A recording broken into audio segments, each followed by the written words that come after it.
Mga kapuso, karong buntaga, maumaog yun nako og trabaho ang atong ila-ilahon. Pero, garbo na nato siya mga Mindanawan. Sanglit sa abroad siya, nahimong news anchor. Hala, sabay tang sayro ng iyang amazing journey. Atong ila-ilahon, si Sir April Ian Jacob nga tubong Iligan City, apan anana karon sa nasod Vietnam. Sir Ian, good morning and welcome dinhi sa At Home with GMA Regional TV. Kamusta ka diha karon? Good morning, Sir Cyril, o good morning sa tanang mga taga Mindanao, mga kapuso. So far, so good karong mga panahon na, sir. Glad to hear that you are doing fine, Sir Ian, diya sa nasod Vietnam. Pero unang-una, siyempre, curious good me sa imong life story. Tagay mi og backstory gamay kung si kinsa ba si April Ian Jacob. Asa nagdako og paunsa pod nakaabot diya sa nasod Vietnam? Sir, actually, si Ian Jacob, usa na ka simple nga tao gikan sa Dakbayan sa Iligan. Graduate ko og AB English sa Mindanao State University, Iligan Institute of Technology. O sa akong pag-eskwela, dito ko naka-experience sa akong pagka-journalist. And I got here sa Vietnam adtong tuig 2018. I came here as a teacher, actually, ESL, English teacher. And 3 years na po ko dire, more than 3 years na. And then sa akong pagka-anchor recently, like last year lang yun, like last month of the year, wala gid na ako gidahom nga akong pagka-journalist di ay kaniadto sa Pilipinas, ako pang ma-apply diri. Kay all I thought nga I will be a teacher sa akong journey diri sa Vietnam. Gilom-hilom lang sa something like that. So, Karon Sir Ian, usa ka na ka news anchor sa usa ka network diya sa Vietnam. Apan unsa ba ang storya ni ini? Paunsa ka nasulod sa maong trabaho? Actually, sir, sa akong pagka-journalist, nagsugod na gidaan pa sa Pilipinas. Katong elementary ko, nag-join ako mga school's press conference, isip po sa ka mamahayag. O sa ka writer, radio broadcaster, sa Iligan Palangdaan.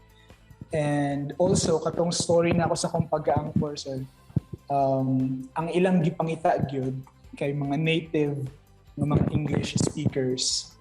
Katong gitawagan ko, ni-contact sila sa kuang forecasting.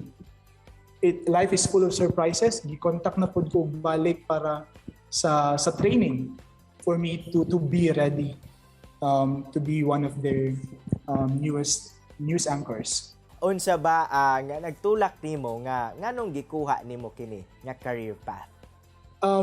Sa akong pagka-campus journalist before, sir, I think badto gid ako nakuha ang akong drive o inspiration. Gusto jud ko nga to be someone nga makita diha sa TV.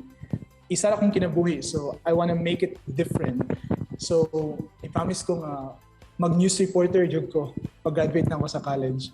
Pero it turned out na nag-teacher ko, which is, I think, would be the easiest path for me kay graduate ko kay English. So, wala na jud ko nag-expect nga makuha pa gid ako ani nga role, nga trabaho sa akong kinabuhi.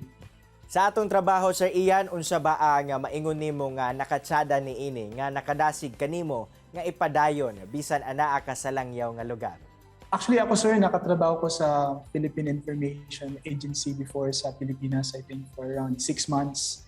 And moto siya akong probably the summit of my journalism career sa Pilipinas, wherein dagantag mga programa sa gobyerno with regards sa fake news, misinformation, disinformation. And kaninga mga butanga, sir, mo na nakapa-inspire sa kuha. It inspires me a lot to become a journalist. Kay kabalo ko, mga tao kinahanglan magayran sa unsay buhaton karong mga panahon na isip ko sa ka-teacher pod, importante kayo ang critical thinking. Siyempre, for sure, daghan ang bibilib ug na-inspire sa imong storya karong buntaga, Ian. Alang sa atong mga kapuso, diri sa Mindanao, labi na sa mga Iliganon, basin aduna kay mensahe sa paglaom ngadto kanila. Nag-start na jud ko sa usa ka quotation, sir, nga every great opportunity starts with the decision to try. Kung imo lang yung sulayan, you will not sleep bitaw sa gabi thinking I should have done it. What ifs? There's so many what ifs. So kung nakay pangandoy karon, do something for it. Buhata gid na para makabot nimo siya. So mo na siya ang first step. Never give up, be determined, and also be prepared. Daghang kayong salamat April Ian Jacob sa pag-share sa imong storya dinhi sa At Home GMA Regional TV. Amping kanunay diya sa Vietnam ug more good things may come your way. Thank you so much, Sir Cyril, o sa tanan nga part ani nga programa sa GMA Regional TV. Daghang salamat sa opportunity. Kini ang At Home with GMA Regional TV.